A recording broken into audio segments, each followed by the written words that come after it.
Hello students, आज हम करेंगे जेईई 2024 मेंस में सॉल्यूशंस चैप्टर से आए हुए कुछ क्वेश्चंस। तो देखते हैं first question.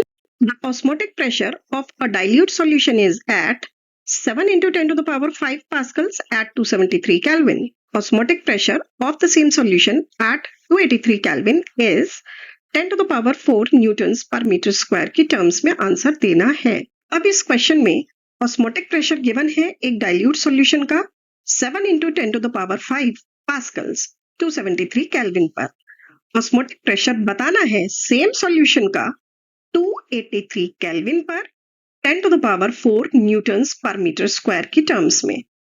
Given osmotic pressure Pascal's में है और जो ऑस्मोटिक प्रेशर आपको बताना है वो न्यूटन्स पर मीटर स्क्वायर में है। पास्कल्स क्योंकि एसआई यूनिट है प्रेशर का, 1 pascal equal to 1 Newton's per metre square होता है। तो जो आपका आंसर पास्कल्स में आएगा वही value newtons per metre square में होगी।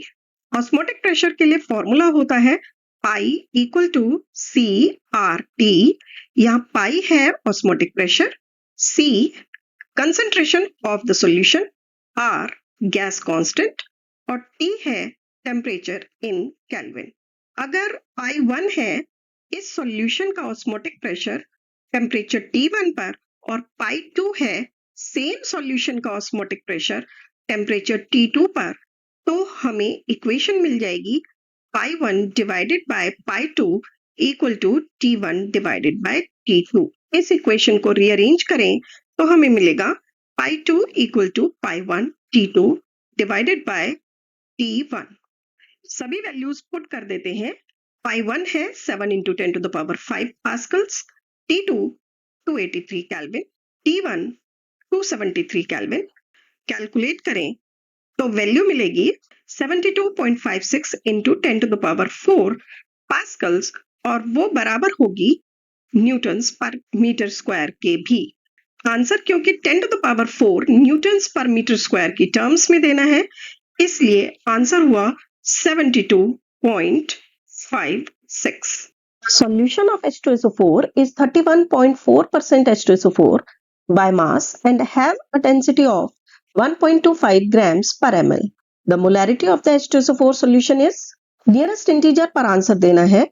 Molar mass of H2SO4 is given 98 grams per mole. इस क्वेश्चन में आपको H2SO4 सॉल्यूशन की कंसंट्रेशन गिवन है मास परसेंट में 31.4%, डेंसिटी गिवन है 1.25 ग्राम्स पर ml और मोलैरिटी बतानी है।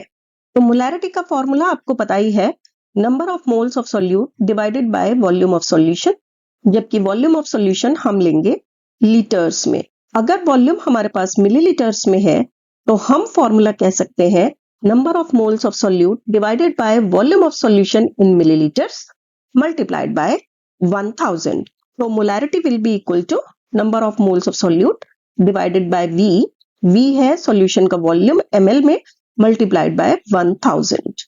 इस क्वेश्चन के अकॉर्डिंग अगर हम सॉल्यूशन का मास कंसीडर कर ले 100 ग्राम, तो क्योंकि मास परसेंटेज 31.4% है H2SO4 की, इसलिए mass of solute that is mass of H2SO4 will be equal to 31.4 grams.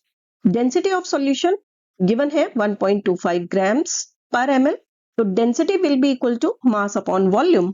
तो मास ऑफ सॉल्यूशन हमने लिया है 100 ग्राम, तो वॉल्यूम ऑफ सॉल्यूशन हो जाएगा 100 divided by 1.25 ml।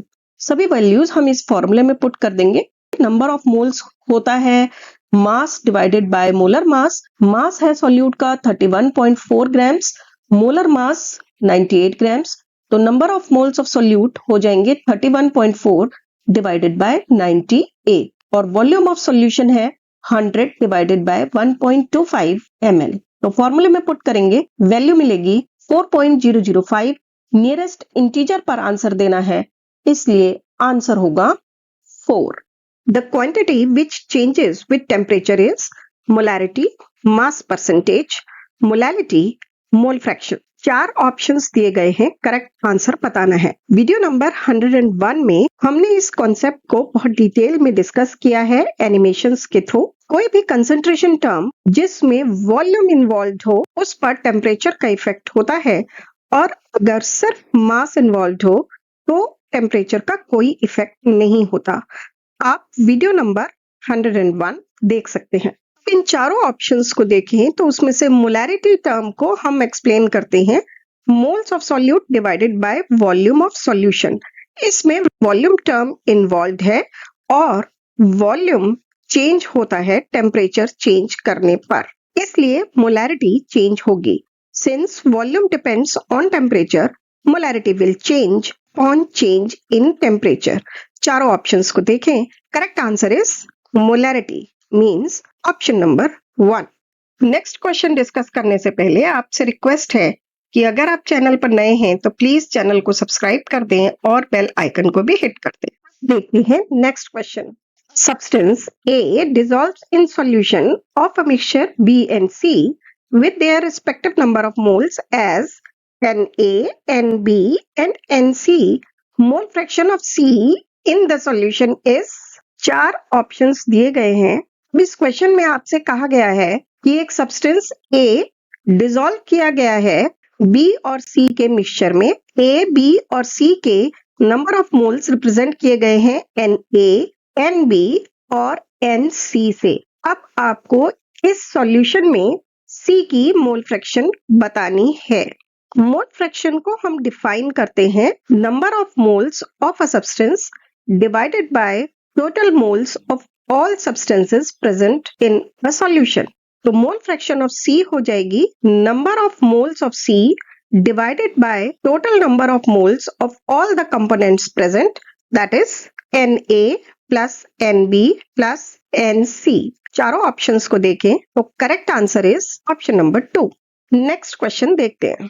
Solution is prepared by adding 1 mole ethyl alcohol in 9 moles water. The mass percent of solute in the solution is. Integer answer देना है given molar mass ethyl alcohol in grams per mole is 46 and that of water is 18। अब इस question में आपसे कहा गया है कि एक सॉल्यूशन बनाया जाता है 1 मोल इथाइल अल्कोहल और 9 मोल्स वाटर मिक्स करके।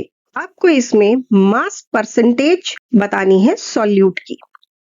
जब सॉल्यूट और सॉल्वेंट दोनों चीजें लिक्विड हो तो वो सब्सटेंस सॉल्यूट होता है जो कम क्वांटिटी में डिसॉल्व किया गया हो। तो यहां पर सॉल्यूट होगा इथाइल अल्कोहल।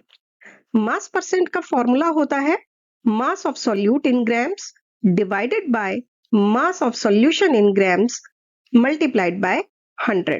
यहां हो जाएगा mass percent of alcohol will be equal to mass of ethyl alcohol divided by total mass of solution multiplied by 100।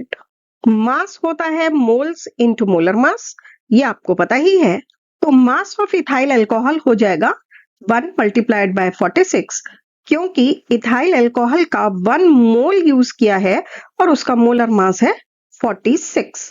इसी तरीके से मास ऑफ वाटर हो जाएगा 9 मल्टीप्लाइड बाय 18, क्योंकि वाटर के 9 मोल्स यूज किए गए हैं और उसका मोलर मास है 18। Mass percent of alcohol will be equal to mass of alcohol divided by mass of alcohol plus mass of water multiplied by 100 equal to 46 multiplied by 100 divided by 208।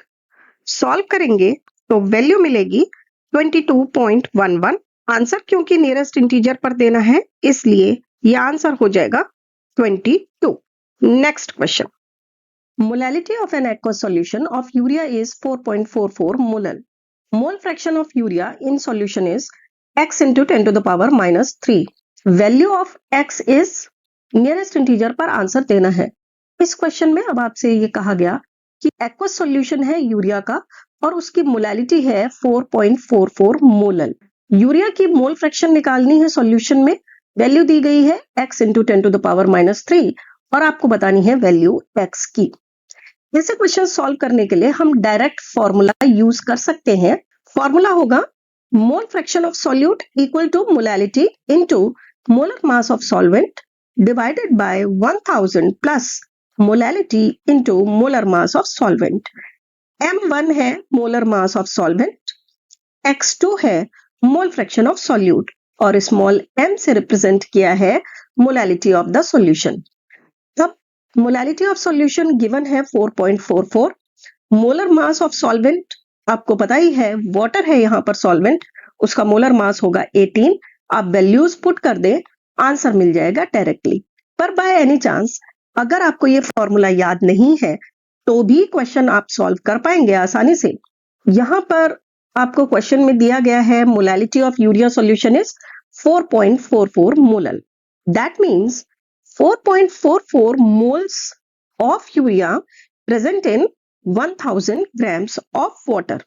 तो 1000 grams water को moles में convert कर लेते हैं, mass upon molar mass, water का molar mass होगा 18, तो moles of water हो जाएंगे 1000 डिवाइडेड बाय 18 और मोल्स ऑफ यूरिया है 4.44।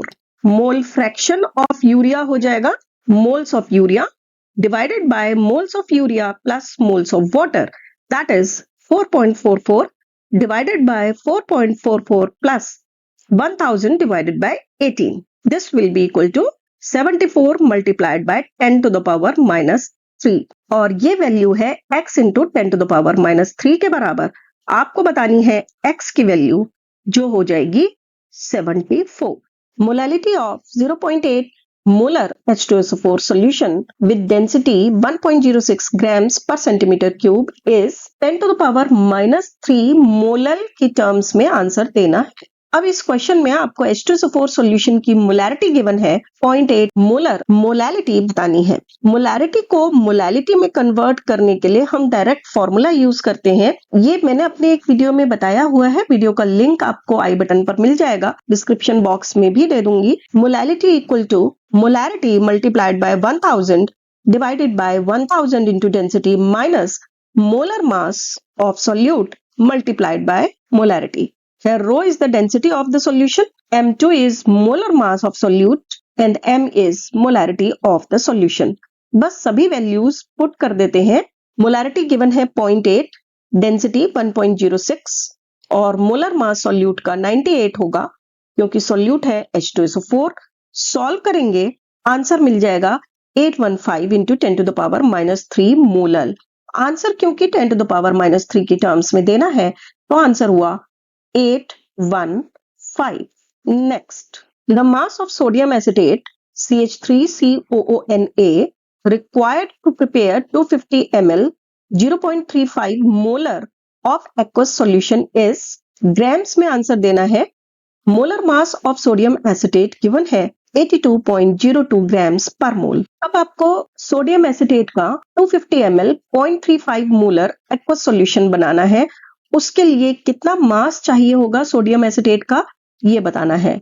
सोडियम एसिटेट का मोलर मास गिवन है, तो नंबर ऑफ मोल्स के लिए फॉर्मूला होता है मोलैरिटी इनटू वॉल्यूम इन लीटर्स। मोलैरिटी गिवन है 0.35 मोलर, वॉल्यूम गिवन है 250 मिलीलीटर, लीटर्स में कन्वर्ट करेंगे तो हो जाएगा 0.25।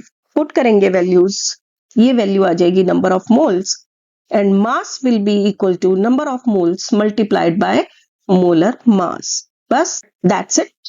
वैल्यूज पुट करेंगे, नंबर ऑफ मोल्स आप कैलकुलेट कर चुके हैं, 0.35 मल्टीप्लाइड बाय 0.25, मोलर मास होगा 82.02, क्वेश्चन में गिवन भी है। वैल्यूज पुट करें, आंसर आ जाएगा 7.18 ग्राम्स और नियरेस्ट इंटीजर पर आंसर होगा 7 ग्राम्स। नेक्स्ट क्वेश्चन देखते हैं। The molarity of an aqueous solution containing 5.85 grams of sodium chloride in 500 ml water is given. Molar mass of sodium 23 and that of chlorine is 35.5 grams per mole. 4 options दिए गए हैं, correct answer बताना है।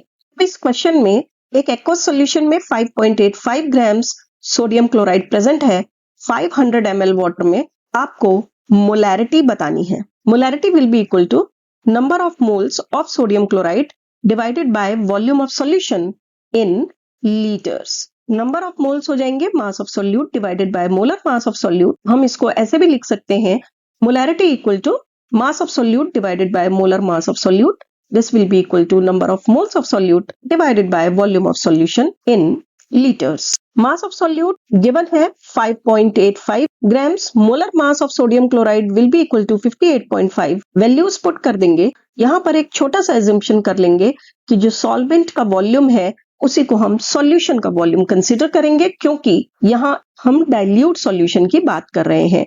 Calculate कर लेंगे, answer मिलेगा 0.2 molar. चारों options को देखें तो fourth option is the correct answer. 2.7 kg of each of water and acetic acid are mixed. The freezing point of the solution will be minus x degrees Celsius. Consider the acetic acid does not dimerize in water nor dissociates in water. X is equal to nearest integer पर answer देना है. Given molar mass of water equal to 18 grams per mole, acetic acid equal to 60 grams per mole, Kf of water equal to 1.86 Kelvin kg per mole, Kf of acetic acid equal to 3.90 Kelvin kg per mole, freezing point of water equal to 273 Kelvin and that of acetic acid is equal to 290 Kelvin. अब इस question में आपसे कहा गया है कि 2.7 kg water और इतना ही एसिटिक एसिड मिक्स किया गया, तो फ्रीजिंग पॉइंट सॉल्यूशन का हो गया minus x degree Celsius.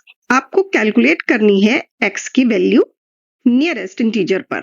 Assume ये करना है कि एसिटिक एसिड डाइमराइज नहीं होगा वाटर में और डिसोसिएट भी नहीं होगा. गिवन है molar mass of water, molar mass of acetic acid, molar freezing point constant या molar depression constant of water, molar depression constant of acetic acid, freezing point of water and freezing point of acetic acid. Water और acetic acid दोनों का same mass लिया गया है, लेकिन water का molar mass कम है 18 ग्राम्स पर मोल और acetic acid का मोलर मास ज्यादा है 60 ग्राम्स पर मोल. इसलिए water के नंबर ऑफ मोल्स ज्यादा होंगे acetic acid के नंबर ऑफ मोल्स से, जिसकी वजह से वाटर को हम सॉल्वेंट कंसीडर करेंगे.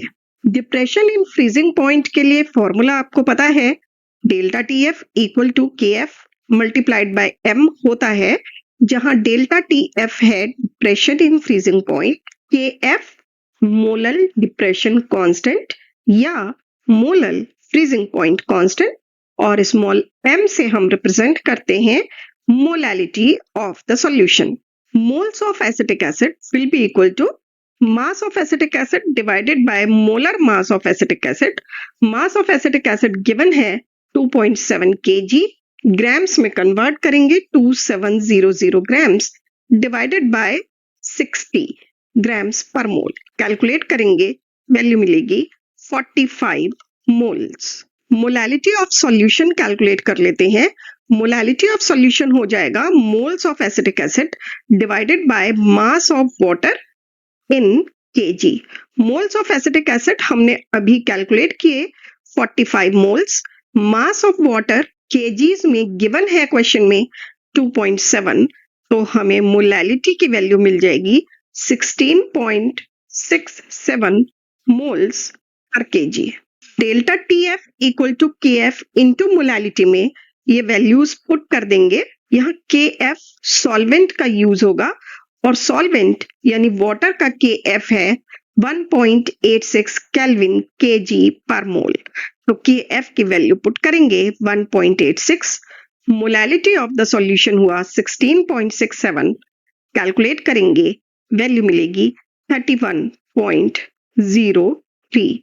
ये हो गया डिप्रेशन इन फ्रीजिंग पॉइंट, जो कि 31.03 केल्विन या 31.03 डिग्री सेल्सियस दोनों में सेम ही रहेगा. डिप्रेशन इन फ्रीजिंग पॉइंट होता है freezing point of solvent minus freezing point of solution. यहाँ सॉल्वेंट है वाटर और सॉल्वेंट का फ्रीजिंग पॉइंट है 273 केल्विन या 0 डिग्री सेल्सियस. आंसर क्योंकि हमें सेल्सियस में लेना है इसलिए हम फ्रीजिंग पॉइंट ले लेते हैं 0 डिग्री सेल्सियस. और डिप्रेशन इन फ्रीजिंग पॉइंट हमने अभी कैलकुलेट किया 31.03. तो सॉल्यूशन का फ्रीजिंग पॉइंट हो जाएगा 0 minus 31, that is minus 31 degree Celsius. और ये वैल्यू है माइनस x डिग्री सेल्सियस के बराबर आपको वैल्यू बतानी है x की, तो x की वैल्यू होगी 31. A solution of two miscible liquids showing negative deviation from Raoult's law will have number 1 increased vapor pressure, increased boiling point. Number 2 increased vapor pressure, decreased boiling point. Number 3 decreased vapor pressure, decreased boiling point. And number 4 decreased vapor pressure, increased boiling point. यहाँ आपको ये 4 options given है, correct answer बताना है. इस question में आपसे कहा गया है कि दो मिसिबल लिक्विड्स का सॉल्यूशन जो कि राउल्ट्स लॉ से नेगेटिव डेविएशन शो करेगा, वो इन चारों ऑप्शंस में से क्या शो करेगा. पहले हम जरा इस कॉन्सेप्ट को समझ लेते हैं. हम एज्यूम करते हैं कि A है हमारा सॉल्वेंट और B है सॉल्यूट. तो जब हम राउल्ट्स लॉ की बात करते हैं तो उसके अकॉर्डिंग एक आइडियल सॉल्यूशन में सिमिलर कंपोनेंट्स के बीच के इंटरैक्शंस डिफरेंट कंपोनेंट्स के बीच के इंटरैक्शंस बराबर होते हैं. हम यूं कह सकते हैं, in an ideal solution the interactions between all types of molecules AA, BB and AB are similar. Means solvent solvent, solute solute और solvent solute interactions similar होंगे. नेगेटिव डेविएशन तब होता है जब डिफरेंट मॉलिक्यूल्स के बीच के इंटरैक्शंस ज्यादा strong हो जाएं सिमिलर मॉलिक्यूल्स के इंटरैक्शंस से. मतलब सॉल्वेंट सॉल्वेंट और सॉल्यूट सॉल्यूट इंटरैक्शंस से ज्यादा हो जाएं सॉल्यूट सॉल्वेंट के इंटरैक्शंस.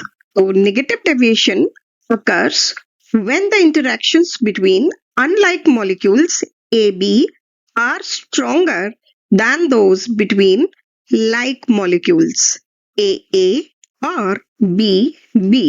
बिल्कुल इसका उल्टा पॉजिटिव डेविएशन तब होता है जब डिफरेंट मॉलिक्यूल्स के इंटरैक्शंस वीक होते हैं सिमिलर इंटरैक्शंस से.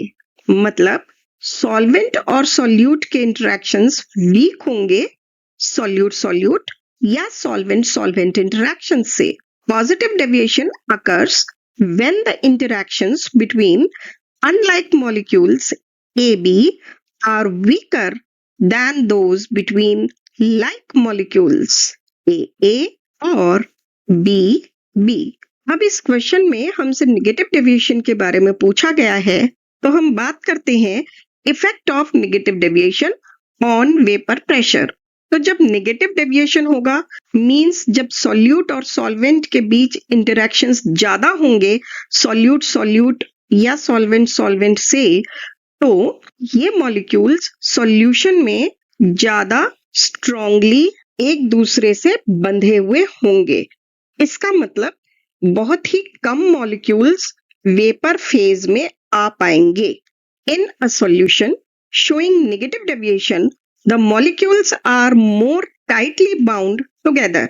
This means that fewer molecules will escape into the vapor phase compared to what is predicted by Raoult's law.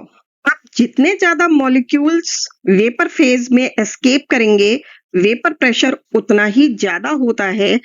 इसलिए अगर कम मॉलिक्यूल्स एस्केप कर रहे हैं तो वेपर प्रेशर कम हो जाएगा आइडियल सॉल्यूशन के कंपैरिजन में. Since the vapour pressure is the result of molecules escaping into the vapour phase, a lower number of escaping molecules means lower vapor pressure than expected in an ideal solution. ये बात हम समझ गए कि negative deviation में vapour pressure कम हो जाएगा. अब हम बात करते हैं effect of negative deviation on boiling point की. बॉइलिंग पॉइंट वो टेम्परेचर होता है जिस टेम्परेचर पर किसी लिक्विड का vapour pressure external atmospheric pressure के बराबर हो जाए. Boiling point is the temperature at which the vapor pressure of the liquid equals the external atmospheric pressure. अब अगर सॉल्यूशन का वेपर प्रेशर कम है नेगेटिव डेविएशन में, तो इसका मतलब उसको ज्यादा हीट चाहिए होगी उस लिक्विड को बॉइलिंग पॉइंट तक ले जाने के लिए। मींस बॉइलिंग पॉइंट इंक्रीज होगा। हम कह सकते हैं since the vapour pressure of the solution is lower due to stronger intermolecular forces, means negative deviation, more heat is required to reach the boiling point, leading to an increased boiling point. तो इसका मतलब ये हुआ कि एक ऐसा solution जो Raoult's law से नेगेटिव डेविएशन शो करेगा, उसका वेपर प्रेशर कम हो जाएगा और बॉइलिंग पॉइंट इंक्रीज हो जाएगा। Hence, the correct answer is option number 4. An artificial cell is made by encapsulating 0.2 molar glucose solution within a semi-permeable membrane. The osmotic pressure developed when the artificial cell is placed within a 0.05 molar solution of sodium chloride at 300 Kelvin is 10 to the power -1 बार की terms में answer देना है। Nearest integer पर answer देना है। Given R equal to 0.083 litres bar पर mole पर kelvin. Assume complete dissociation of sodium chloride.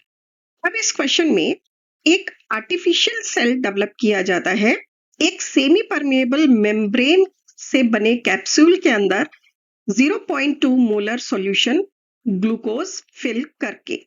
इस कैप्सूल को रख देते हैं एक और सोडियम क्लोराइड के सॉल्यूशन के अंदर। इस सोडियम क्लोराइड के सॉल्यूशन की कंसंट्रेशन है 0.05 मोलर और टेम्परेचर है 300 केल्विन। जो ऑस्मोटिक प्रेशर डेवलप होगा वो बताना है 10 to the power -1 बार की टर्म्स में और सोडियम क्लोराइड का कंप्लीट डिसोसिएशन एज्यूम करना है। इस क्वेश्चन में दिए गए डेटा के अकॉर्डिंग ये पिक्चर ड्रॉ कर लेते हैं। यहाँ पर है एक 0.05 मोलर सोडियम क्लोराइड सॉल्यूशन और उसके अंदर ये हमने एक कैप्सूल रखा जो सेमी परमेएबल मेम्ब्रेन से बना हुआ है और उसके अंदर भरा हुआ है 0.2 मोलर ग्लूकोज सॉल्यूशन। अब यहाँ पर जो ऑस्मोटिक प्रेशर डेवलप होगा वो कैलकुलेट करना है सोडियम क्लोराइड का कंप्लीट डिसोसिएशन एज्यूम करते हुए। तो सोडियम क्लोराइड के डिसोसिएशन के लिए पहले एक इक्वेशन लिख लेते हैं। सोडियम क्लोराइड डिसोसिएट होगा दो पार्टिकल्स में Na+ और Cl-। अगर सोडियम क्लोराइड की इनिशियल कंसंट्रेशन थी 0.05 मोलर, तो कंप्लीट डिसोसिएशन पर 0.05 मोलर Na+ और 0.05 मोलर Cl- बनेंगे। Total concentration dissociated sodium chloride की, जिसको कि हम C1 एज्यूम कर रहे हैं, वो हो जाएगी 0.05 plus 0.05 equal to 0.1 molar. Glucose solution की टोटल कंसंट्रेशन को हमने C2 से एज्यूम किया है और वो क्योंकि डिसोसिएट या एसोसिएट नहीं होगा तो उसकी कंसंट्रेशन वही रहेगी जो क्वेश्चन में गिवन है 0.2 मोलर। ऑस्मोटिक प्रेशर के लिए फॉर्मूला होता है CRT, जहां C है कंसंट्रेशन, R गैस कांस्टेंट और T टेम्परेचर इन केल्विन। तो pi2 will be equal to C2 RT और pi1 will be equal to C1 RT, जहां pi2 और pi1 है osmotic pressures of two solutions with concentration C2 and C1। अब इस question में दिए हुए डेटा के अकॉर्डिंग यहाँ इस सेमी परमेएबल मेम्ब्रेन पर जो ऑस्मोटिक प्रेशर डेवलप होगा वो सोडियम क्लोराइड सॉल्यूशन के ऑस्मोटिक प्रेशर और ग्लूकोज के ऑस्मोटिक प्रेशर के डिफरेंस के बराबर होगा। तो अगर हम इस मेम्ब्रेन पर डेवलप्ड ऑस्मोटिक प्रेशर को पाई से डिनोट करें तो वो वैल्यू हो जाएगी pi2 माइनस pi1। तो हम लिख सकते हैं pi equal to C2 minus C1 RT। सभी वैल्यूज गिवन है। C2 is equal to 0.2 molar, C1 equal to 0.1 molar, R equal to 0.083 litres bar पर मोल पर केल्विन और टेम्परेचर है 300 केल्विन। कैलकुलेट करते हैं, हमें वैल्यू मिलेगी 2.49 बार। आंसर क्योंकि 10 टू द पावर -1 की टर्म्स में देना है, तो ये हो जाएगा 24.9 into 10 to the power -1 bar. Answer क्योंकि नियरेस्ट इंटीजर पर भी देना है, तो ये हो जाएगा 25। देखते हैं next question. Identify the mixture that shows positive deviations from Raoult's law. First is acetone plus aniline, second chloroform plus benzene, third chloroform plus acetone and fourth acetone plus carbon disulfide।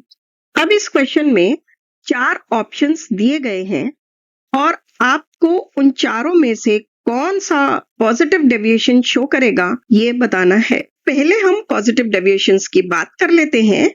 Positive deviation किसी solution में तब दिखाई देता है जब dissimilar molecules के interactions week होते हैं सिमिलर मॉलिक्यूल्स से। इसका मतलब ये हुआ कि सॉल्यूट सॉल्वेंट मॉलिक्यूल्स के इंटरैक्शंस कम होने चाहिए सॉल्यूट सॉल्यूट या सॉल्वेंट सॉल्वेंट इंटरैक्शंस से। Positive deviations from Raoult's law occur when the interactions between unlike molecules are weaker than those between like molecules. This leads to an increase in vapor pressure compared to what Raoult's law predicts. अब हम चारों options को एक एक करके देखते हैं। First option में दिया है एसीटोन और एनिलिन। एसीटोन और एनिलिन के स्ट्रक्चर को ध्यान से देखें तो एनिलिन में एक ऐसा हाइड्रोजन है जो हाईली इलेक्ट्रोनेगेटिव एटम नाइट्रोजन के साथ कोवेलेंट बॉन्ड से अटैच्ड है और उसको अपने पास मिल जाता है एसीटोन का एक ऑक्सीजन एटम जो कि अगेन एक हाईली इलेक्ट्रोनेगेटिव एटम है। इसलिए एसीटोन के ऑक्सीजन और एनिलिन के हाइड्रोजन के बीच एक हाइड्रोजन बॉन्डिंग डेवलप होगी। मतलब ये हुआ डिसिमिलर या अनलाइक मॉलिक्यूल्स के बीच इंटरैक्शंस इंक्रीज हो जाएंगे, तो ये सॉल्यूशन शो करेगा नेगेटिव डेविएशन क्योंकि अनलाइक मॉलिक्यूल्स के बीच इंटरैक्शंस स्ट्रॉन्गर हैं। अब देखते हैं सेकेंड ऑप्शन। सेकेंड ऑप्शन में गिवन है क्लोरोफॉर्म और बेंजीन। क्लोरोफॉर्म और बेंजीन के बीच सॉल्यूशन बनाने पर इंटरैक्शंस न तो इंक्रीज ही हो पाएंगे और ना ही डिक्रीज, जिसकी वजह से ये सॉल्यूशन लगभग आइडियल सॉल्यूशन की तरह बिहेव करेगा।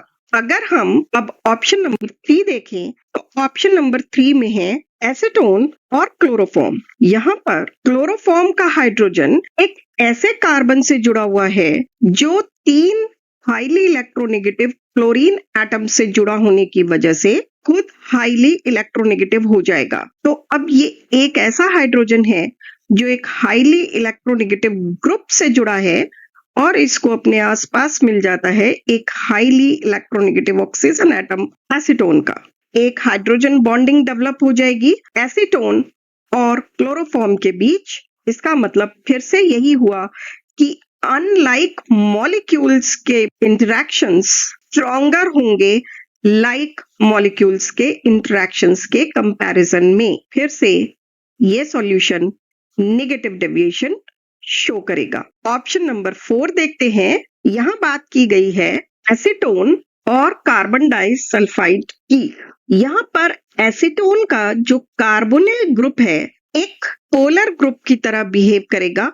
ऑक्सीजन एक हाईली इलेक्ट्रोनेगेटिव एटम है जिसकी वजह से पार्शियल नेगेटिव और पार्शियल पॉजिटिव चार्जेस डेवलप हो जाएंगे। पार्शियल नेगेटिव चार्ज ऑक्सीजन पर और पार्शियल पॉजिटिव चार्ज कार्बन पर।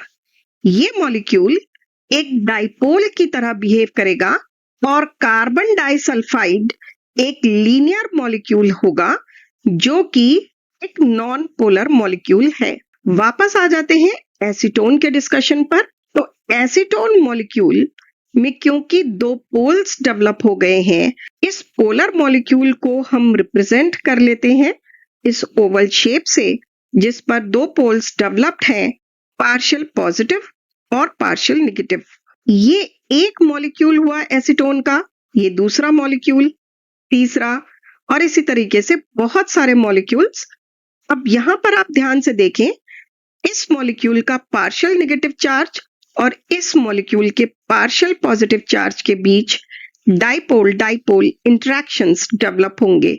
इसी तरीके से एसीटोन के सभी मॉलिक्यूल्स के बीच डाइपोल डाइपोल इंटरेक्शंस डेवलप हो जाएंगे। जबकि कार्बन डाइसल्फाइड एक नॉन पोलर मॉलिक्यूल है। जब एसीटोन में कार्बन डाइसल्फाइड डिसॉल्व किया जाएगा, तब एसीटोन मॉलिक्यूल्स के बीच कार्बन डाइसल्फाइड के मॉलिक्यूल्स आ जाएंगे, और अब एसीटोन जो कि डाइपोल्स हैं, इनके पॉजिटिव और नेगेटिव चार्जेस के बीच डिस्टेंस इतना बढ़ जाएगा कि अब यहाँ पर डाइपोल डाइपोल इंटरेक्शंस पॉसिबल नहीं होंगे। इसका मतलब ये हुआ कि सॉल्यूशन में अनलाइक मॉलिक्यूल्स के बीच इंटरेक्शंस वीक हैं as compared to the interactions between the like molecules acetone. और अगर सॉल्यूशन में अनलाइक मॉलिक्यूल्स के बीच इंटरेक्शंस वीक होंगे तो डेविएशन पॉजिटिव होगा। तो आंसर इज फोर्थ ऑप्शन। अब देखते हैं next question. The vapour pressure of pure benzene and methyl benzene at 27 degrees Celsius is given as 80 torr and 24 torr respectively. The mole fraction of methyl benzene in vapor phase in equilibrium with an equimolar mixture of those two liquids means ideal solution at the same temperature is 10 to the power minus 2 की terms में answer देना है, nearest integer पर answer देना है। अब इस question में आपको वेपर प्रेशर दिया गया है प्योर बेंजीन का और मिथाइल बेंजीन का भी 27 डिग्री सेल्सियस पर, 80 टॉर और 24 टॉर। अब ये सॉल्यूशन एक इक्विमोलर मिक्सचर है इन दोनों लिक्विड्स का।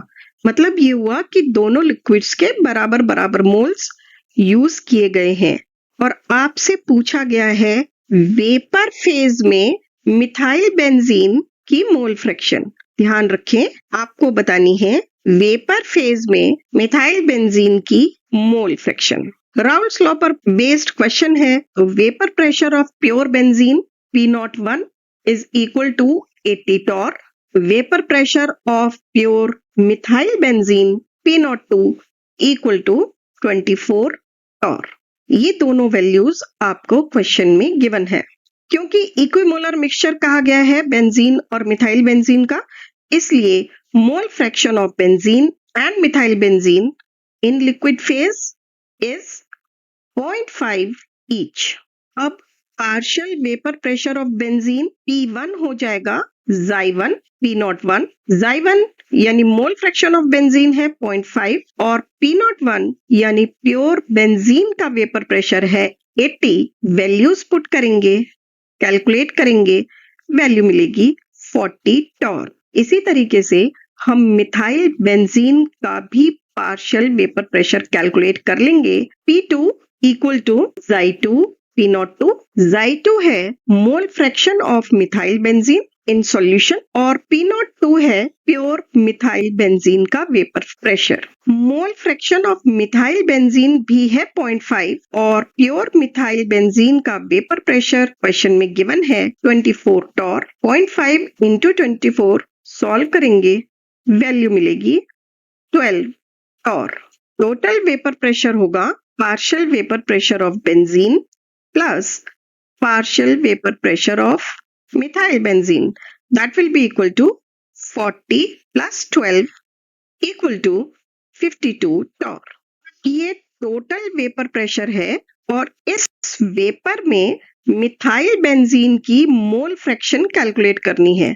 अब अगर हम मिथाइल बेंजीन की mole fraction in vapour phase की बात करें तो Y2 जो कि है mole fraction of methyl benzene in vapour phase will be equal to P2 upon P total, जहां P2 है partial vapour pressure of methyl benzene और P टोटल है टोटल वेपर प्रेशर।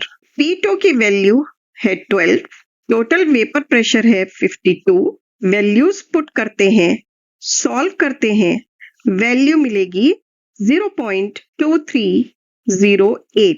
आंसर क्योंकि 10 to the power -2 की terms में देना है तो उसको कन्वर्ट कर लेते हैं, वैल्यू मिलेगी 23.08 into 10 to the power -2।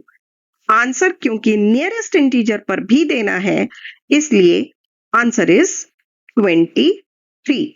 Mass of ethylene glycol, that is antifreeze, to be added to 18.6 kg of water to protect the freezing point at -24 degrees Celsius is, kg में आंसर देना है। Molar mass in gram पर mole for ethylene glycol is 62, kf of water is 1.86 kelvin kg पर मोल।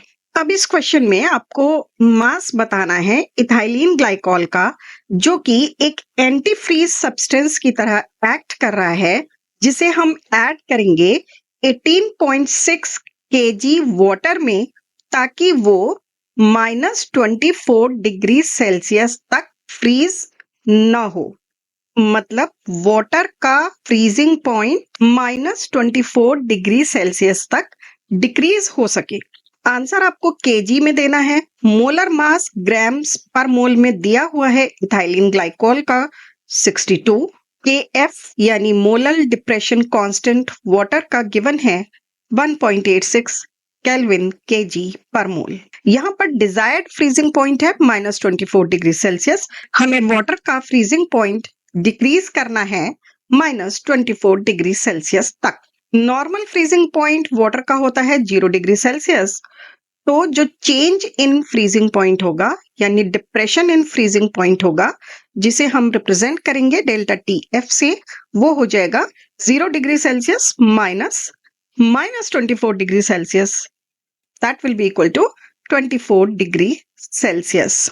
Depression in freezing point के लिए हम formula use करते हैं delta T F equal to I K F into molality. यहाँ delta T F है depression in freezing point, I है van Hoff's factor, K F molar depression constant. बात हम ग्लाइकॉल की कर रहे हैं तो ग्लाइकॉल न तो डिसोसिएट होगा न ही एसोसिएट होगा वाटर में, जिसकी वजह से वॉन हॉब फैक्टर आई की वैल्यू होगी 1। मोलैलिटी के लिए फॉर्मूला होता है small m equal to 1000 W1 divided by M1 W2। यहाँ W1 है मास ऑफ सॉल्यूट, W2 है मास ऑफ सॉल्वेंट और M1 है मोलर मास ऑफ सॉल्यूट। यहाँ मास ऑफ सॉल्यूट और मास ऑफ सॉल्वेंट दोनों ही ग्राम्स में लिए गए हैं। तो डेल्टा टी एफ के फॉर्मूले में सभी वैल्यूज पुट कर देते हैं। डेल्टा टी एफ की वैल्यू है 24, आई है 1, के एफ क्वेश्चन में गिवन है 1.86 केल्विन केजी पर मोल। W1 यानी मास ऑफ सॉल्यूट हमें कैलकुलेट करना है। M1 molar mass of solute है 62 और W2 मास ऑफ सॉल्वेंट है 18.6। ये आपको क्वेश्चन में गिवन है 18.6 kg ऑफ वाटर। तो यहाँ हमने मास ऑफ सॉल्वेंट kg में लिया है तो 1000 से मल्टीप्लाई करने की जरूरत नहीं है। कैलकुलेट करेंगे W1 की वैल्यू मिल जाएगी 14880 ग्राम्स। इसे kg में कन्वर्ट करेंगे तो आंसर मिलेगा 14.88 kg। नेक्स्ट क्वेश्चन डिस्कस करने से पहले आपसे रिक्वेस्ट है कि अगर आप चैनल पर नए हैं तो प्लीज चैनल को सब्सक्राइब कर दें और बेल आइकन को भी हिट कर दें। अब देखते हैं next question. What happens to freezing point of benzene when small quantity of naphthalene is added to benzene? Number 1 increases, number 2 remains unchanged, number 3 first decreases then increases and number 4 decreases. इस question में आपको बताना है कि benzene के freezing point का क्या होगा अगर हम उसमें स्मॉल क्वांटिटी में नैप्थलीन ऐड करते हैं। तो 4 ऑप्शंस गिवन है, करेक्ट आंसर बताना है। According to colligative properties, the freezing point of a solvent decreases when a non-volatile solute is added to it. तो ये तो आप जानते ही हैं कि कॉलिगेटिव प्रॉपर्टीज के अकॉर्डिंग जब हम एक नॉन वॉलेटाइल सॉल्यूट ऐड करते हैं किसी सॉल्वेंट में तो उसका फ्रीजिंग पॉइंट डिक्रीज करता है, जिसे हम कहते हैं depression in freezing point. Naphthalene क्योंकि नॉन वॉलेटाइल सॉल्यूट है, इसलिए नैप्थलीन जब हम बेंजीन में ऐड करेंगे तो बेंजीन का फ्रीजिंग पॉइंट डिक्रीज करेगा। तो करेक्ट आंसर हुआ ऑप्शन नंबर 4। देखते हैं नेक्स्ट क्वेश्चन।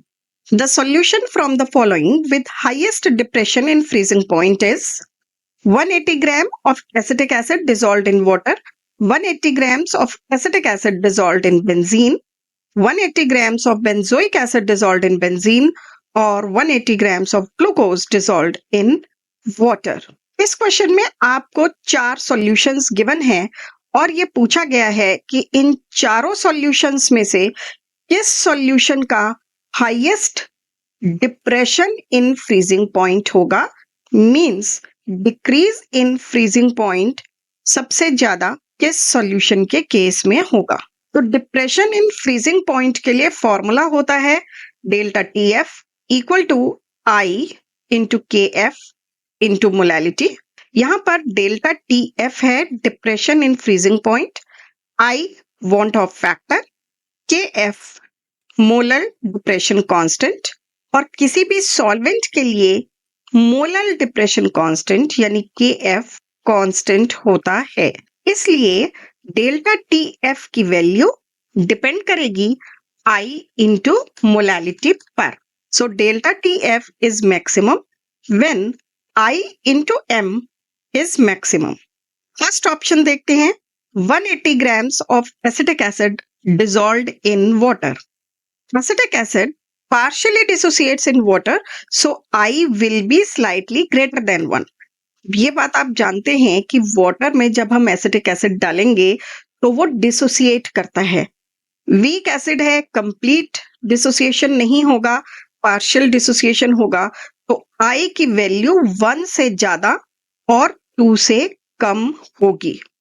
अगर हम इन चारों ही ऑप्शंस में सॉल्वेंट का मास 1 kg एज्यूम कर लें तो मोलैलिटी नंबर ऑफ मोल्स के बराबर होगी।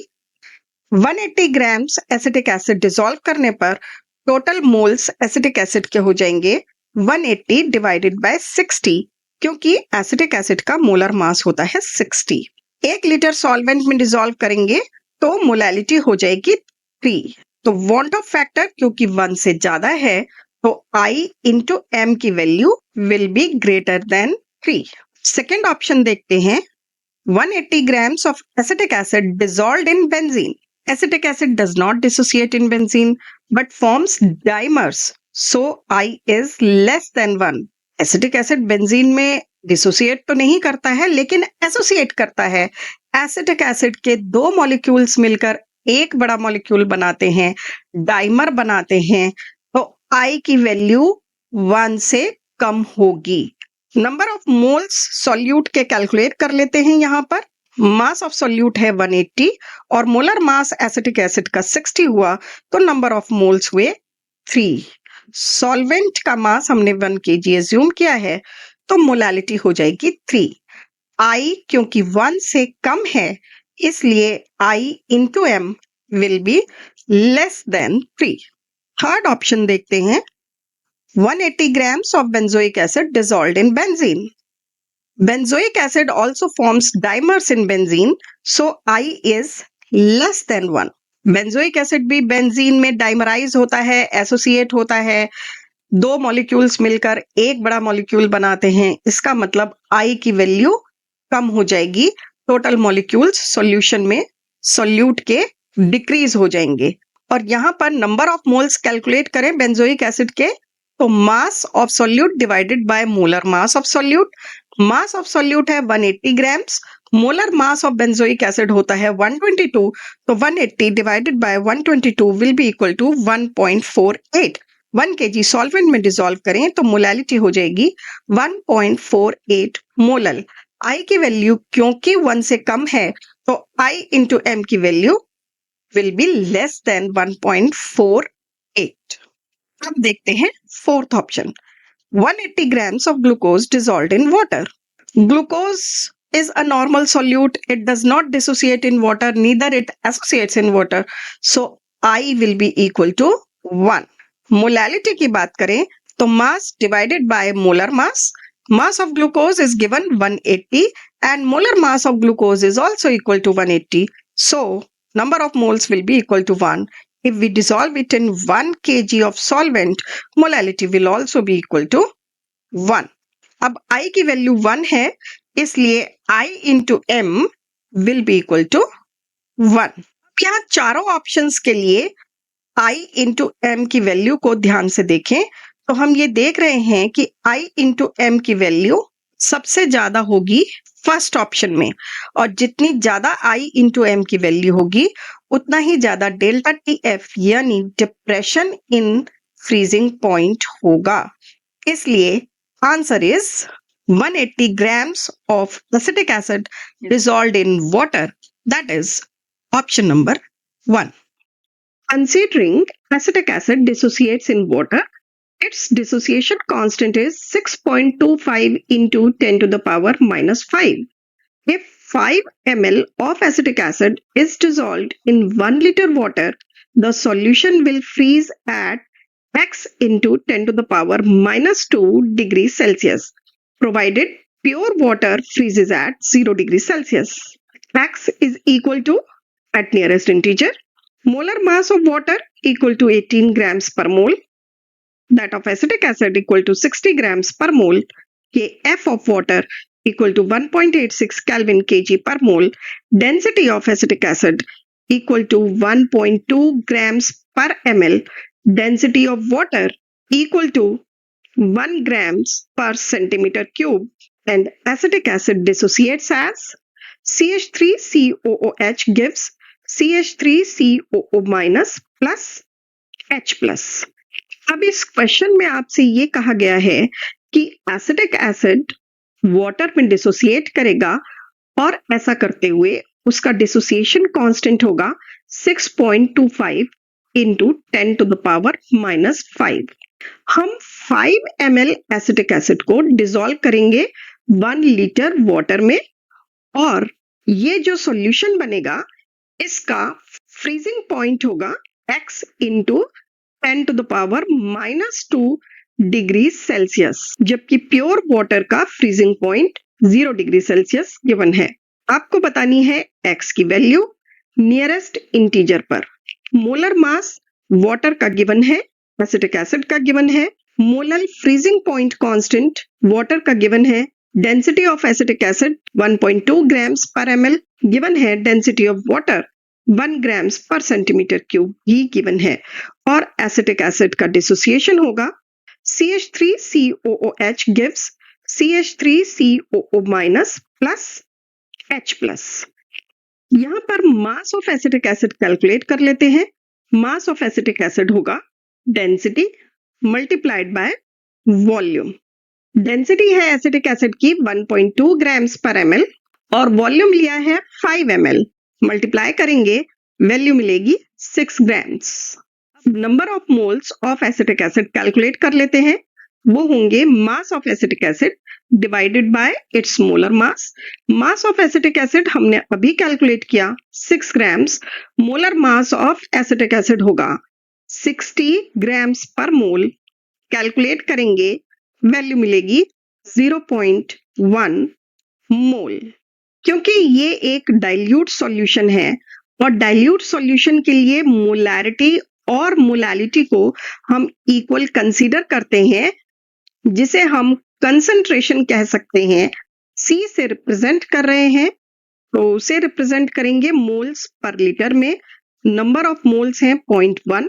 क्वेश्चन में वॉल्यूम गिवन है 1 लीटर. क्योंकि वाटर की डेंसिटी 1 ग्राम्स पर सेंटीमीटर क्यूब है तो मास ऑफ सॉल्वेंट हो जाएगा 1 kg. एसिटिक एसिड डिसोसिएट करेगा, CH3COOH will dissociate as CH3COO minus plus H plus. हम एज्यूम करते हैं CH3COOH की concentration equal to C। Degree of dissociation acetic acid की अल्फा है, तो इक्विलिब्रियम पर अनडिसोसिएटेड एसिटिक एसिड की कंसंट्रेशन हो जाएगी C minus C alpha. CH3COO minus होगा C अल्फा और H प्लस भी होगा C अल्फा। डिसोसिएशन कांस्टेंट के A की वैल्यू हो जाएगी C alpha square divided by 1 minus alpha. Dissociation constant given है 6.25 into 10 to the power minus 5. C की वैल्यू भी आपको पता है 0.1। अगर यहाँ वैल्यूज पुट करेंगे तो अल्फा कैलकुलेट हो जाएगा 0.025। डिसोसिएशन के लिए वॉन्ट ऑफ फैक्टर I के लिए फॉर्मूला होगा 1 plus alpha multiplied bye n minus 1, जहां n है number of particles in which one particle dissociates. यहां पर क्योंकि एसिटिक एसिड का एक मॉलिक्यूल 2 आयंस में डिसोसिएट हो रहा है, इसलिए n की वैल्यू हो जाएगी 2। तो n की वैल्यू पुट करते हैं 2, 1 plus alpha multiplied by 2 minus 1 equal to 1 plus alpha. Alpha की वैल्यू आप ऑलरेडी कैलकुलेट कर चुके हैं, तो अब I मिल जाएगा 1 प्लस अल्फा। I होगा 1 प्लस 0.025 इक्वल टू 1.025। जब कोई सॉल्यूट एसोसिएट या डिसोसिएट करता है, तब डिप्रेशन इन फ्रीजिंग पॉइंट के लिए फॉर्मूला होगा delta TF equal to I into KF into molality, जहां डेल्टा TF है depression in freezing point, I van't Hoff factor, KF molal depression constant और M है मोलैलिटी ऑफ द सॉल्यूशन। तो delta TF के लिए सभी values put कर देते हैं। I की वैल्यू है 1.025, KF क्वेश्चन में गिवन है 1.86 केल्विन kg पर मोल और मोलैलिटी है 0.1। कैलकुलेट करेंगे, वैल्यू मिलेगी 0.19065 केल्विन में, और डिग्री सेल्सियस में ये वैल्यू बराबर ही होगी। तो न्यू फ्रीजिंग पॉइंट हो जाएगा 0 minus 0.19065 which will be equal to minus 0.19065 degree Celsius. ये वैल्यू आपको क्वेश्चन में गिवन है x into 10 to the power minus 2 के बराबर। तो x की वैल्यू होगी 19.065, और क्योंकि आपको आंसर नियरेस्ट इंटीजर पर देना है, इसलिए आंसर होगा 19। नेक्स्ट क्वेश्चन देखते हैं।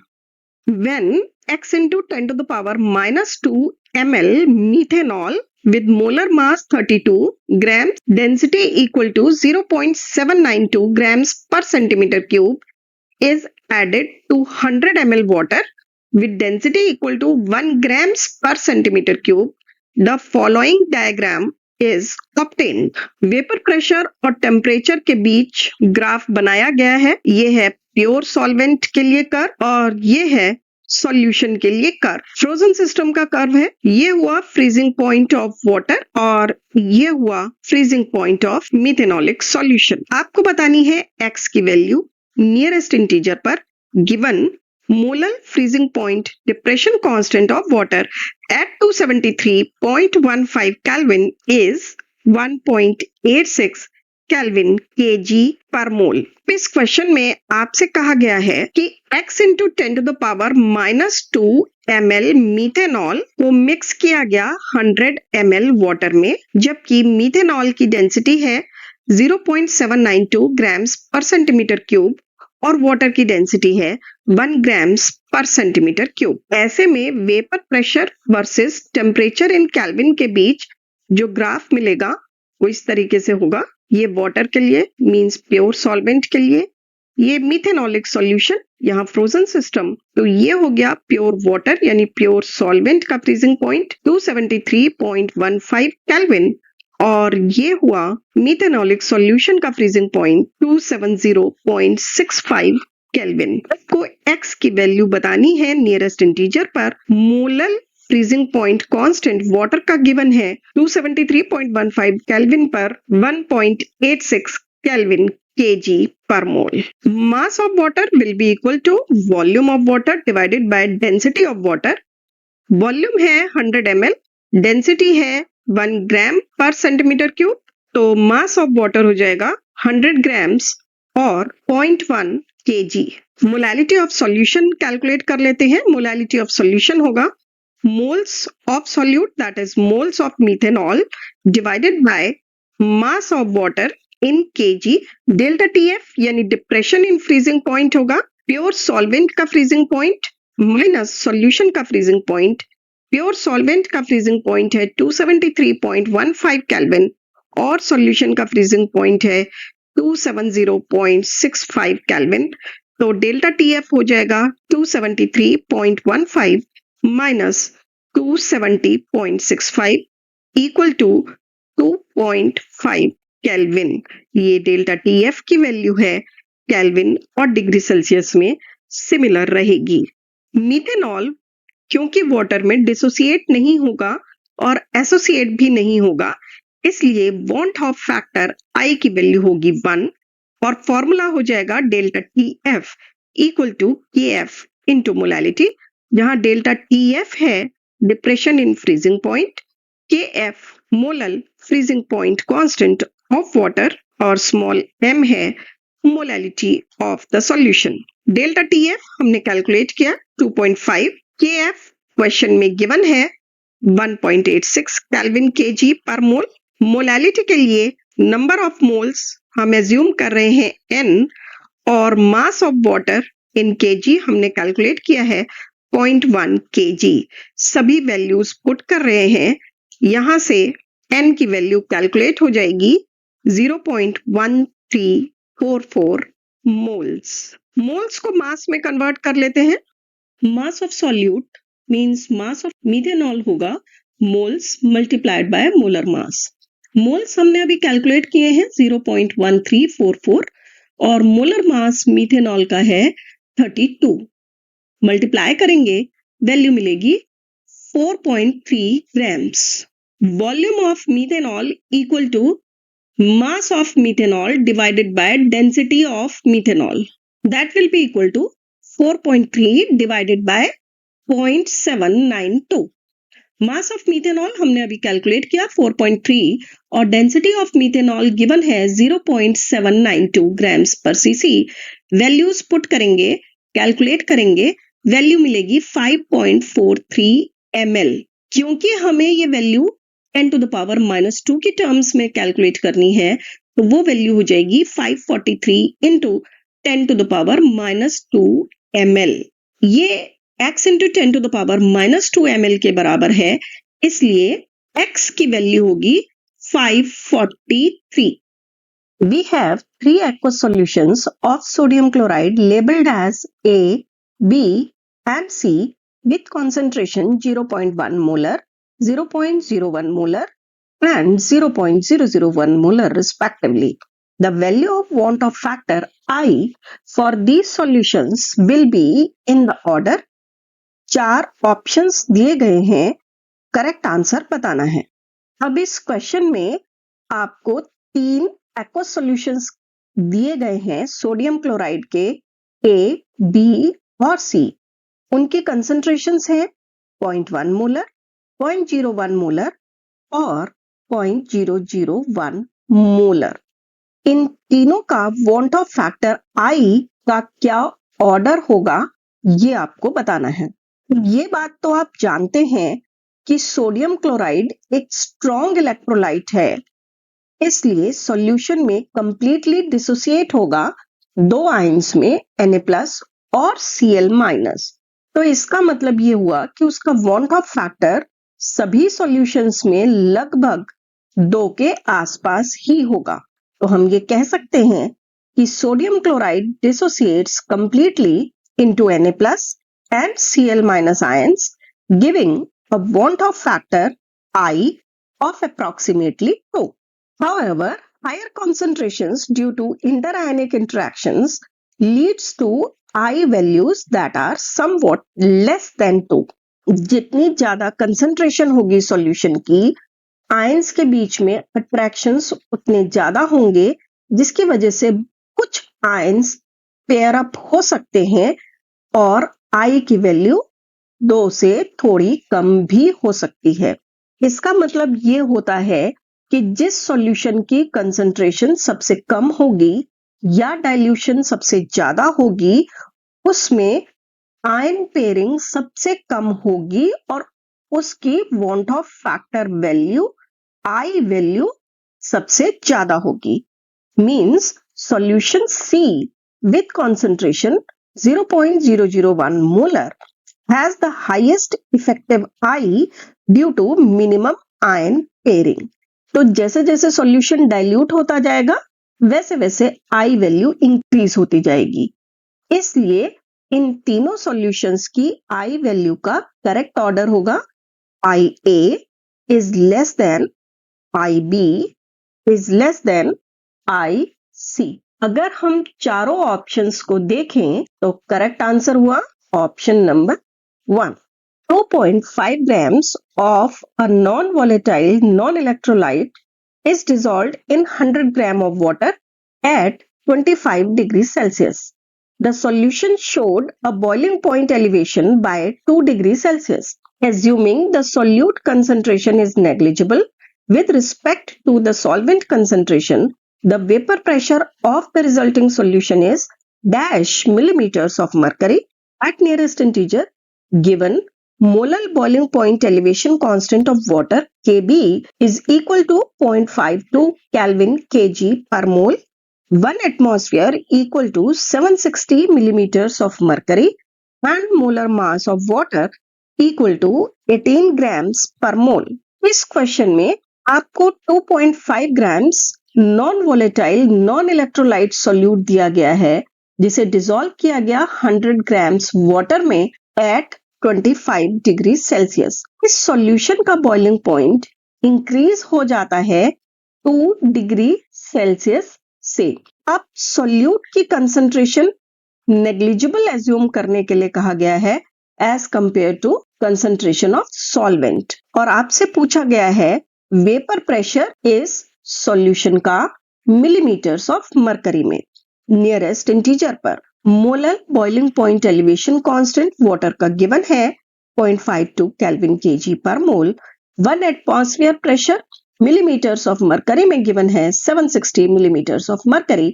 मोलर मास ऑफ वाटर भी गिवन है 18 ग्राम्स पर मोल। जब कोई सॉल्यूट एसोसिएट या डिसोसिएट नहीं होता है तो एलिवेशन इन बॉइलिंग पॉइंट के लिए फॉर्मूला होता है delta TB equal to KB into molality. Delta TB की वैल्यू क्वेश्चन में गिवन है 2 डिग्री सेल्सियस।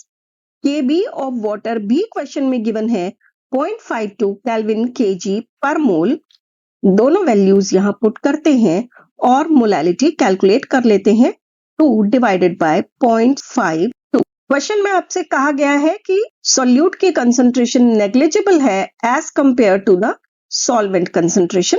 ये एक डाइल्यूट सॉल्यूशन है, तो relative lowering in vapour pressure के लिए फॉर्मूला होता है mole fraction of solute, that is number of moles of solute divided by number of moles of solute plus number of moles of solvent. क्योंकि question में कहा गया है कि एज्यूम ये करना है कि सॉल्यूट की कंसंट्रेशन नेग्लिजिबल है सॉल्वेंट की कंसंट्रेशन से, इसलिए डिनोमिनेटर में number of moles of solute को निग्लेक्ट कर देंगे, तो हमारे पास एक्सप्रेशन आ जाएगी relative lowering in vapour pressure is equal to number of moles of solute divided by number of moles of solvent. Number of moles of solute divided by number of moles of solvent, इस expression को rearrange करेंगे तो हमें मिलेगा delta P divided by P naught equal to molality of the solution divided by 1000 multiplied by molar mass of solvent। Expression को rearrange करने पर वो हो जाएगी delta P equal to P naught multiplied by molality divided by 1000 multiplied by molar mass of solvent। सभी values हमें पता है। P naught प्योर सॉल्वेंट का वेपर प्रेशर बॉइलिंग पॉइंट पर होगा 1 atmosphere, that is 760 millimeters of mercury। Molality हमने अभी calculate की 2 divided by 0.52 molar mass of solvent water का गिवन है क्वेश्चन में 18। ये सभी वैल्यूज पुट कर देते हैं। 760 multiplied by 2 divided by 0.52 divided by 1000 multiplied by 18।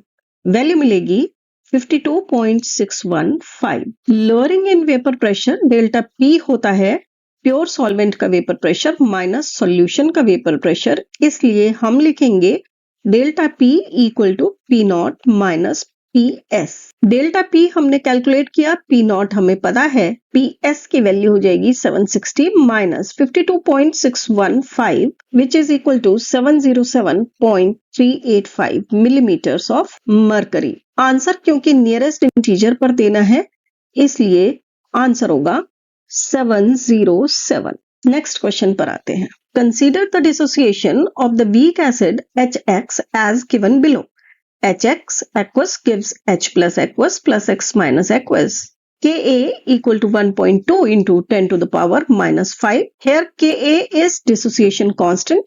Given R equal to 0.083 liters bar per mole per Kelvin.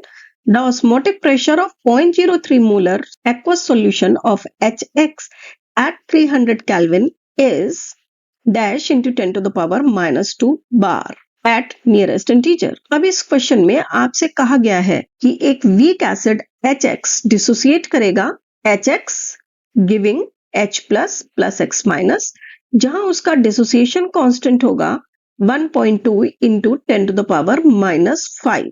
Given है R की वैल्यू 0.083 लीटर बार पर मोल पर केल्विन। 0.03 मोलर एक्वस सॉल्यूशन का 300 केल्विन पर osmotic pressure बताना है 10 to the power minus 2 बार की terms में नियरेस्ट इंटीजर पर। सबसे पहले वीक एसिड का डिसोसिएशन लिख लेते हैं। HX डिसोसिएट करेगा H plus plus X minus की तरह और डिसोसिएशन कांस्टेंट क्वेश्चन में गिवन है 1.2 into 10 to the power minus 5। Initial concentration HX की होगी 0.03 मोलर जैसा कि क्वेश्चन में गिवन है, और आफ्टर डिसोसिएशन जब इक्विलिब्रियम अटेन होगा तो हम एज्यूम कर लेते हैं कि X मोल्स डिसोसिएट होंगे HX के, तो H प्लस के X बन जाएंगे और X माइनस के भी X मोल्स बनेंगे। डिसोसिएशन कांस्टेंट है 1.2 into 10 to the power minus 5। उसके लिए एक्सप्रेशन लिखेंगे तो हो जाएगी x square divided by 0.03 minus x। क्योंकि ये वीक एसिड है x की वैल्यू बहुत कम होगी, डिनोमिनेटर में 0.03 के कंपैरिजन में निग्लेक्ट कर सकते हैं, इसलिए डिसोसिएशन कांस्टेंट हो जाएगा x स्क्वायर डिवाइडेड बाय 0.03। उसकी वैल्यू क्वेश्चन में गिवन है 1.2 into 10 to the power minus 5। Solve कर लेते हैं। x के लिए x की वैल्यू आ जाएगी 6 into 10 to the power minus 4। अब जो फाइनल सॉल्यूशन है उसकी कॉन्सेंट्रेशन होगी 0.03 minus x plus x which is equal to 0.03 plus x। x की वैल्यू हमने अभी कैलकुलेट की 6 into 10 to the power minus 4, तो फाइनल कंसेंट्रेशन ऑफ सॉल्यूशन हो जाएगी 0.03 plus 6 into 10 to the power minus 4। Osmotic pressure के लिए फॉर्मूला आपको पता है, पाई इक्वल टू CRT होता है, जहां पाई है osmotic pressure, C concentration of the solution, R gas constant और T है temperature in Kelvin. Values put कर देते हैं। C अभी हमने कैलकुलेट की 0.03 plus 6 into 10 to the power minus 4। R की वैल्यू क्वेश्चन में गिवन है 0.083 और टेम्परेचर भी क्वेश्चन में गिवन है 300 केल्विन। सॉल्व करेंगे तो ये वैल्यू मिलेगी 76.19 into 10 to the power minus 2 which is approximately equal to 76 into 10 to the power minus 2। क्योंकि 10 to the power minus 2 की टर्म्स में आंसर देना है इसलिए आंसर होगा 76। नेक्स्ट क्वेश्चन देखते हैं। A solution containing 10 gram of an electrolyte AB2 in 100 grams of water boils at 100.52 degrees Celsius. The degree of ionization of the electrolyte alpha is dash into 10 to the power minus 1 at nearest integer. Given molar mass of AB2 equal to 200 grams per mole, Kb that is molar boiling point elevation constant of water equal to 0.52 Kelvin kg per mole. Boiling point of water equal to 100 degrees Celsius and AB2 ionizes as AB2 gives A2 plus 2B minus. अब इस question में आपको एक solution दिया गया है जिसमें 10 grams electrolyte है AB2 100 ग्राम्स वाटर में और ये सॉल्यूशन बॉयल करता है 100.52 डिग्री सेल्सियस पर। आपको कैलकुलेट करनी है degree of ionisation of electrolyte alpha 10 to the power -1 की टर्म्स में और नियरेस्ट इंटीजर पर। गिवन है molar mass of AB2 200 grams, Kb that is molar elevation constant of water 0.52 Kelvin kg per mole, boiling point of water 100 degree Celsius और AB2 का ionization. तो सबसे पहले हम AB2 के आयनाइजेशन के लिए इक्वेशन लिख लेते हैं। AB2 gives A2 plus 2B minus। जो I होता है डिसोसिएशन के लिए, उसके लिए फॉर्मूला होता है 1 plus alpha multiplied by n minus 1, जहां अल्फा है डिग्री ऑफ डिसोसिएशन और n है number of particles in which one particle dissociates. यहाँ AB2 के केस में n की वैल्यू 3 होगी क्योंकि AB2 का एक मॉलिक्यूल 3 आयंस में डिसोसिएट हो रहा है, एक आयन A2 प्लस का और 2 आयंस B माइनस के। तो n की वैल्यू पुट करते हैं 3, I मिलेगा 1 प्लस अल्फा 3 minus 1, I की वैल्यू हो जाएगी 1 plus 3 minus 1 alpha which is equal to 1 plus 2 alpha।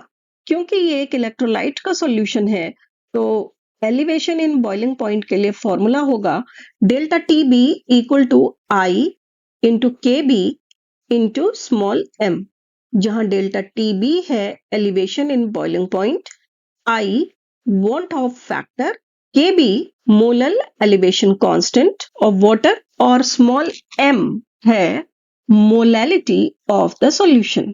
क्योंकि ये सॉल्यूशन 100.52 डिग्री सेल्सियस पर बॉयल हो रहा है और प्योर सॉल्वेंट यानी वाटर का बॉइलिंग पॉइंट है 100 डिग्री सेल्सियस, इसलिए elevation in boiling point means increase in boiling point हो जाएगा 0.52। I की वैल्यू हमने अभी कैलकुलेट की 1 plus 2 अल्फा। KB क्वेश्चन में गिवन है, मोलैलिटी होती है मोल्स ऑफ सॉल्यूट पर केजी ऑफ सॉल्वेंट। यहाँ पर सॉल्यूट का मास है 10 ग्राम्स और मोलर मास है 200 ग्राम्स पर मोल, इसलिए मोल्स ऑफ सॉल्यूट होंगे 10 डिवाइडेड बाय 200 और सॉल्वेंट का मास है 100 ग्राम्स, इसलिए केजी में सॉल्वेंट होगा 100 डिवाइडेड बाय 1000। सभी वैल्यूज पुट करते हैं, इक्वेशन मिलेगी 0.52 equal to 1 plus 2 alpha multiplied by 0.52 into 100 divided by 200 upon 100 divided by 1000। थोड़ा सॉल्व कर लेंगे तो इक्वेशन हो जाएगी 1 equal to 1 plus 2 alpha multiplied by 10 divided by 20।